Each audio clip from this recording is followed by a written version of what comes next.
మినిస్టర్స్ని, honourable chief మినిస్టర్ని ఖచ్చితంగా ప్రశ్నించి తీరాలి. ఎందుకు అంటే మీరు అధికారికంగా చెప్పినటువంటి మేనిఫెస్టోలో చెప్పినటువంటి మాటలు ఆ రోజున మాకు తూచ్ కండిషన్ సప్లై అని జియోలాగా ఒక మాట మాట్లాడుతున్నారు.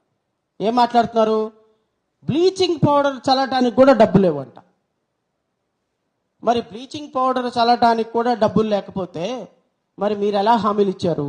గత ప్రభుత్వం ఇచ్చినటువంటి హామీలు నెరవేర్తించలేదని మీరు ఎలా మాట్లాడారు? జీతాలు ఇవ్వడానికి కూడా డబ్బులు లేని ఖజానాలో మీరు మరి సంవత్సరానికి 80,000 కోట్ల రూపాయలు మేము సంపద సృష్టిస్తామని ఎలా మాట్లాడారు?